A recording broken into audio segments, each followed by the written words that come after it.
SRM kitchen and ব্লগে জানাই সকলকে স্বাগতম। আশা করি সকলেই ভালো আছেন। আজকে আমি 2 রকম কড়াইতে সরু চাকলি বানিয়ে দেখাবো। গ্যাসের আছে নন স্টিক প্যানে আর উনুনের আছে ডিশের কড়াইতে। কোনটা বেশি ভালো হয়েছে অবশ্যই আমাকে জানাবেন। তাহলে চলুন বন্ধুরা দেখে নেওয়া যাক।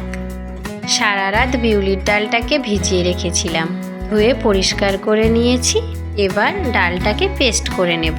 ভিডিওটি ভালো লাগলে অবশ্যই চ্যানেলটিকে সাবস্ক্রাইব করে পাশে থাকবেন নতুন নতুন রান্নার ভিডিও পেতে। পেস্ট করে নিয়েছি, সাথে চালের গুঁড়ো দিয়ে দেব। লক্ষ্য রাখতে হবে যেন দুটোরই ভাগ সমান সমান থাকে। ডাল বাটা যতটা, চালের গুঁড়ো ততটা। দিয়ে দিচ্ছি পরিমাণ মতন জল আর স্বাদ মতন লবণ। গোলাটাকে এমনভাবে জল দিয়ে গুলবো যাতে হালকা পাতলা হয়, বেশি মোটা না হয়ে যায়।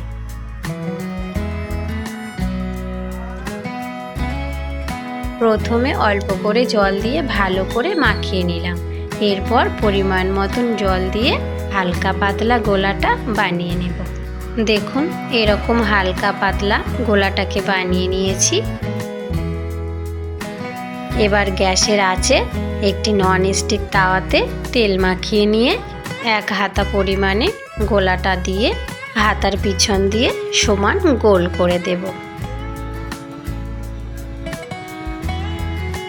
কিছুক্ষণ অপেক্ষা করে নেব। উপরের পিঠ এমন শুকিয়ে আসলেই উল্টে দেব।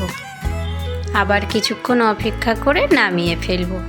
এইভাবে নন স্টিক তাওয়াতে সরু চাকলিগুলো একে একে বানিয়ে ফেলব। আমি আবারও একটি ভালো করে দেখিয়ে দিচ্ছি, দেখে নিন। উপরের পিঠটা এমনভাবে শুকিয়ে আসলে তবেই উল্টে নেব। আবারও কিছুক্ষণ অপেক্ষা করে নামিয়ে নেব। একই গোলা নিয়ে উনুনের আঁচে ডিশের কড়াইতে একই পরিমাণ গোলা দিয়ে একইভাবেই বানিয়ে নেব সরু চাকলি।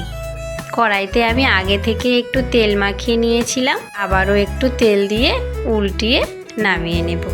আবারও একটি আমি ভালো করে দেখিয়ে দিচ্ছি। তেল মাখানো ডিশের কড়াইতে 1 হাতা পরিমাণে গোলা দিয়ে হাতার উল্টো পিঠ দিয়ে গোল করে সমান করে দিলাম। উপরের পিঠটা শুকিয়ে আসলে আরও হালকা একটু তেল দিয়ে উল্টে দেব। উল্টো পিঠটা রেডি হয়ে যাওয়ার জন্য কিছুক্ষণ অপেক্ষা করে নামিয়ে নেব। আমি আমার বন্ধুদেরকে বলবো কোনটি বেশি সহজ আর ভালো বলে মনে হয়েছে সেটি আমাকে অবশ্যই জানাবেন। ভিডিওটি সম্পূর্ণ দেখার জন্য ধন্যবাদ।